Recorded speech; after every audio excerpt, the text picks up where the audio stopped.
Namaskar, hello and welcome to this exclusive and a special episode of IndiGlobal Talks. IndiGlobal Talks brings to you inspiring stories of inspiring individuals.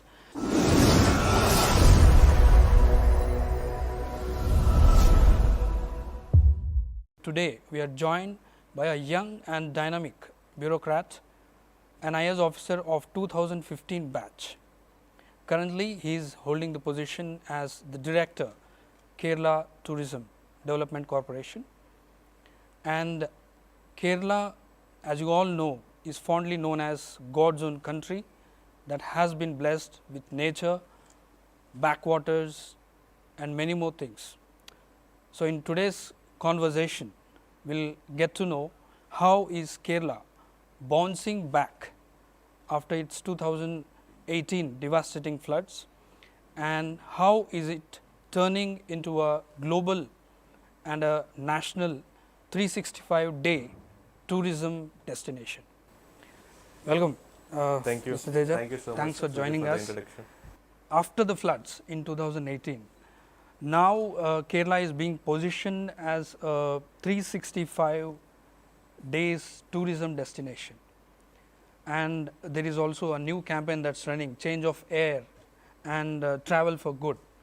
Please let us know how is Kerala tourism moving ahead. See, it's true, like after 2008 again there was a revenge tourism in 2019 where we have seen abnormal growth in tourism, and in 2020 and 2021, like many other tourism destinations, Kerala is badly hit by COVID, but yes, we are bouncing back. Now I can say very proudly that next 4-5 months we have a bumper booking. I can say tourists are always showing the kind love to Kerala. Ria, sit properly and stop touching things, okay? तू क्या कर रहा है? वहाँ सब ठीक तो होगा ना? Of course, Anju. Anju? Dekho, it's fine. Come. Gorgeous, huh?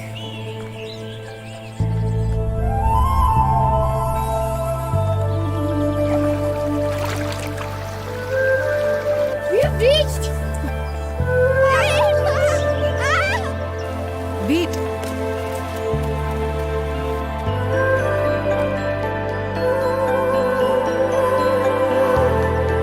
Mama sees us.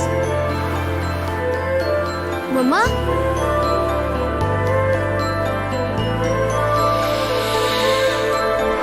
A change of air. Amazing. During the flood management, you were also there on the ground.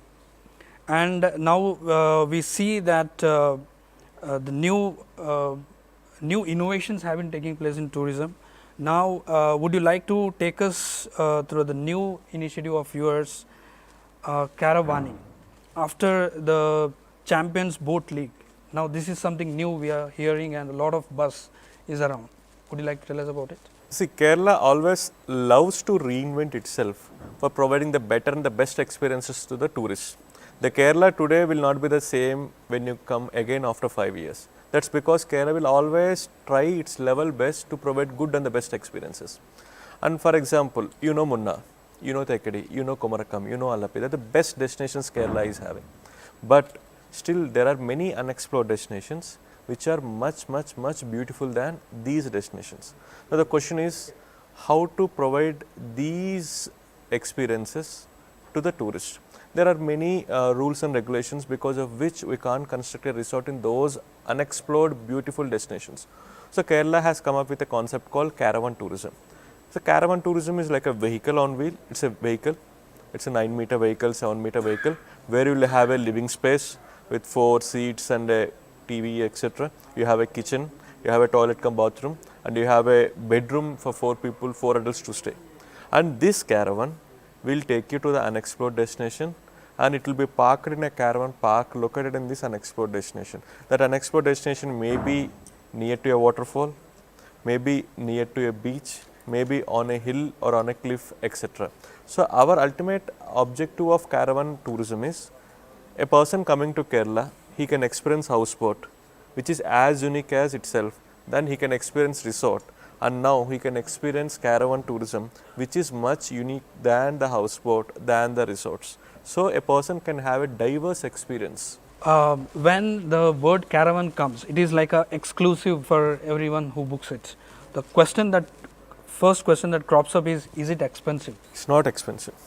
In fact, in next 2-3 days, the private stakeholders who are owning the caravan are going to release the price, and you will be shocked to see the price, which is affordable to many Indians.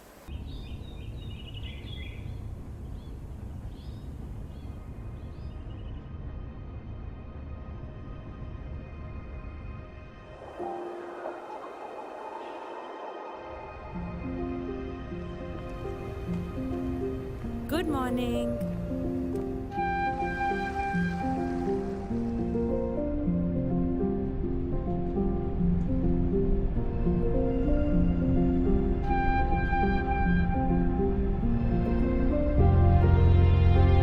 So nice. Very good. मम्मा इतना बड़ा हाथी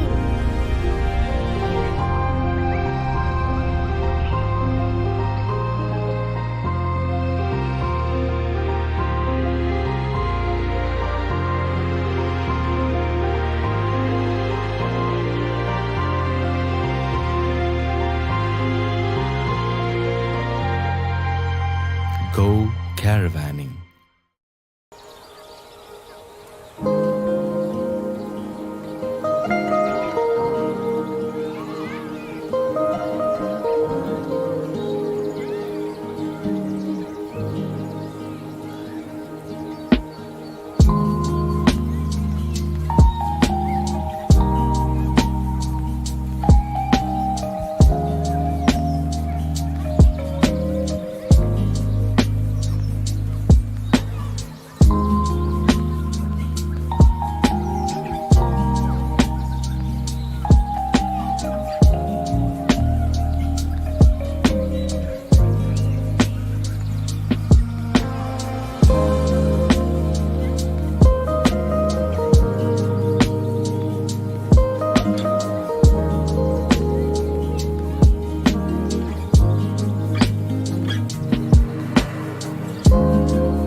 There is a lot more to explore in Kerala besides Munnar, Thekkady and the backwaters.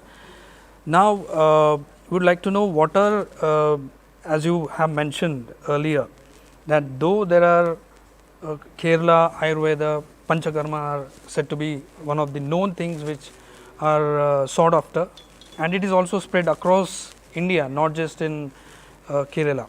There is a reason still people have to come back to Kerala. There is a scientific reason behind it. Let us hear from Mr. Teja. What is it? See, it's a question which many people are posing me. Some people are even questioning, I have an Ayurvedic center in some X country, some Y country, etc. So I don't want to comment on that, but I want to convey what is the uniqueness of having an Ayurvedic treatment in Kerala. Take for example, Ayurvedic treatment needs the best weather, and the right weather for Ayurvedic treatment is a moist and a warm climate. So when it is a warm and moist climate, what happens? The body develops a fine layer of sweat, and during the time of treatment, because of this fine layer of sweat, the hand moves very freely on the body of the person who is getting treated. The second and most important thing in the Ayurvedic treatment is the freshness of oils.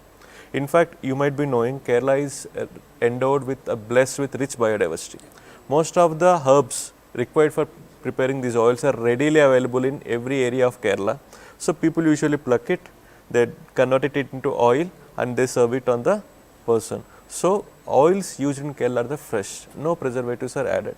That adds to the efficiency of the Ayurvedic treatment in Kerala. And the third and the most important thing is, see, Ayurveda is part of Kerala culture. It's like hundreds and hundreds of years ago, there is something called Ashtavaidya. There are 8 different Ayurvedic treatments available in Kerala hundreds of years ago. And the one treatment is specialized in eyes, one treatment is related to nerves, one treatment is related to bones, etc. And what the government has done, which is the fourth factor, is in the last 40 years, It converted this ancient traditional Ayurvedic treatment into a scientific treatment by establishing Ayurvedic medical colleges and Ayurvedic research centers. And today if you observe, almost 10,000 plus Ayurvedic personnel are available in Kerala for serving the tourists. Along with that, most of the Ayurvedic medicines are manufactured in Kerala. In fact, Kerala is the hub of Ayurvedic medicine manufacturing. So I can say these are the reasons why Ayurveda should be experienced in Kerala, and added to this, the nature of Kerala will give you the best healing. But once he reached Kerala, all his worries vanished.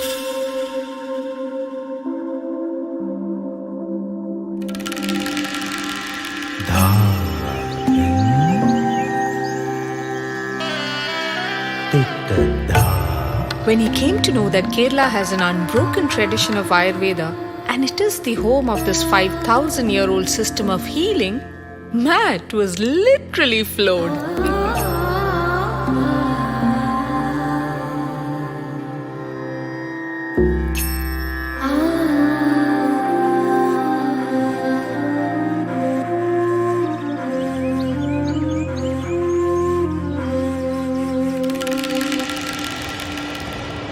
So, there is a strong reason for people to get back to Kerala and experience these things. There is a scientific reason. So, it is also said that the number of tourists in Kerala, as you mentioned, are counted every minute. There is domestic tourists and also international tourists. Would you like to tell us the survey that runs behind assessing these numbers, and also how you innovate in customizing or coming up with a new initiative in tourism? See, when it comes to survey, the pre-rules have been already set by the central government, which every state has to follow. And yes, in the Department of Tourism, we have separate division called Statistics Division, which completely takes care of these numbers. And yes, you are true, Kerala always target its numbers in minutes, not in hours or weeks or months or this. Like for example, today in Kerala, on an average, per minute, we can find 35 domestic tourists coming to Kerala. On an average, per minute, 2 international tourists coming to Kerala. And our target is to make 60 domestic tourists to come to Kerala per minute. That's every tourist per second.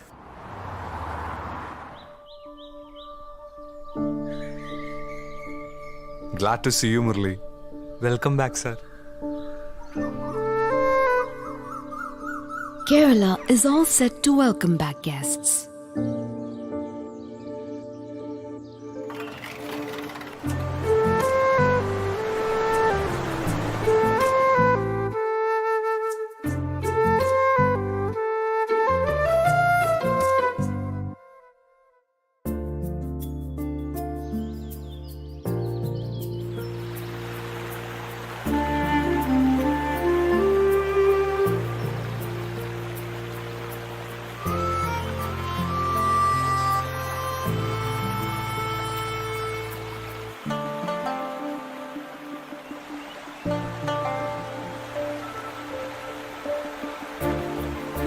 Destinations like Adirapalli are looking forward to reliving the good old days.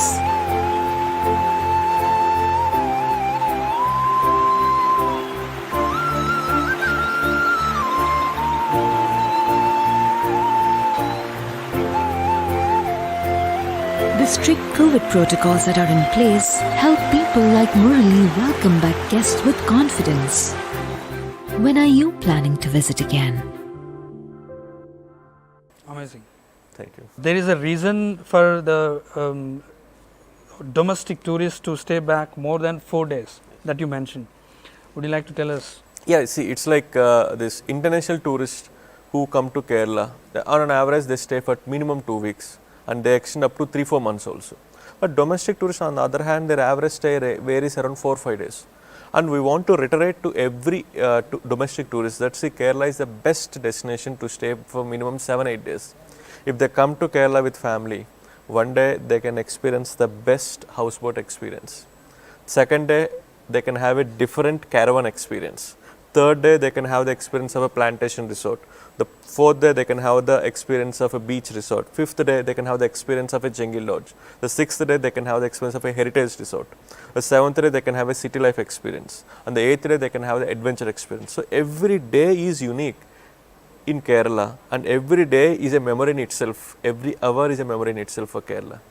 Amazing. So, for the tourists, it's like make memories in Kerala and come back to your home destination. I can rephrase it, make different memories, diverse memories. That's amazing. Kerala tourism is known for constant innovation, and the kind of efforts it puts in placing Kerala as in the global spot is immense. So, recently you have also been to Dubai 2020, and we hear a lot of tie-ups are happening with many other countries. How is it going to help, and what's running around? It's like, see, Kerala sees its marketing strategy into two ways. One is like B2C and the other is like B2B. B2C is about we communicating directly to the tourist. The second one is B2B, like we interacting with the business or trade stakeholders of different countries and different states. Like for example, this is a roadshow, which is a best example of B2B. Like the trade partners of Kerala came all the way to Hyderabad to interact with the trade partners of Hyderabad. So similarly, we had a such meet in Dubai, we had such meet in London. So Kerala is having this habit of conducting B2B meets in most prominent cities, not only in India, in the entire world. One more thing that constantly comes up, the technology is one thing that is used in all the departments in governance, and it has become an integral part. So to what extent the Kerala tourism is using technology, and we also hear about Maya. See, Kerala is first in introducing many technologies. And today again, yes, just last week we have introduced something called Maya. It's like a virtual travel planner. It's like, see, who provides the best information, they have the advantage of getting more tourists. So we thought we have to provide the best information to all the tourists available.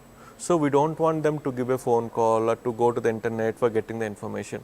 Just we have launched Maya, just nothing but a simple mobile number, save it and open your WhatsApp, say hi to it and just go along with the flow. You'll get the best information in the WhatsApp. It's like a AI enabled chatbot service to interact and get the information.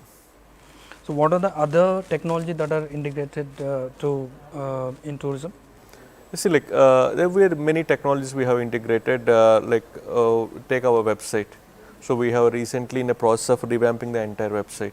Take our app, we are revamping the entire app. So when it comes to technology, Kerala comes first in integrating and adopting new technologies. Amazing.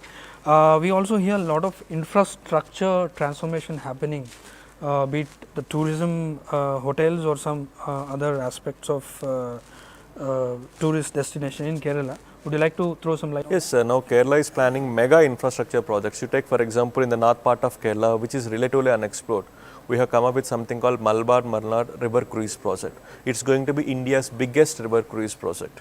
You take for example heritage projects. Kerala has come up with 4 heritage projects: Travancore Heritage Project, Trivandrum Heritage Project, Talasheri Heritage Project, and Mujris Heritage Project. Alapi Heritage Project. So there are 4 heritage projects Kerala has come up with. So we are coming up with many mega infrastructure projects. Our ultimate objective is, as I have already told you, to enable the tourists to stay more and to enjoy more. When we come to the Kerala tourism is considered, it's said to be the one of the important economies of Kerala. Would you like to tell us the kind of target or vision Kerala tourism looks at in the coming years? We would like to place ourselves as a master in responsible tourism. It's not like if you spend 100 rupees, the entire 100 rupees is going to be a corporate. In Kerala, there is something called responsible tourism. For example, if there is a hotel, the hotel will try to provide more business to the local people staying around it and making it more responsible. Take for example the vegetables and fruits. It will try to procure from the local people. You take for example the soap and other refreshments. It will request the local women self-help groups to prepare it and provide. So Kerala tourism is more famous for responsible tourism. I can proudly say that if you spend 100 rupees, minimum 20-30 rupees will go to the local people directly. That's the reason why I can say Kerala is proudly a responsible tourism destination. Every rupee you spend, it not only have the leisure angle, but it will also have a social angle. That is, you are providing a livelihood to hundreds and hundreds of the people in Kerala. Thank you so much for joining us and taking us through Kerala's initiative.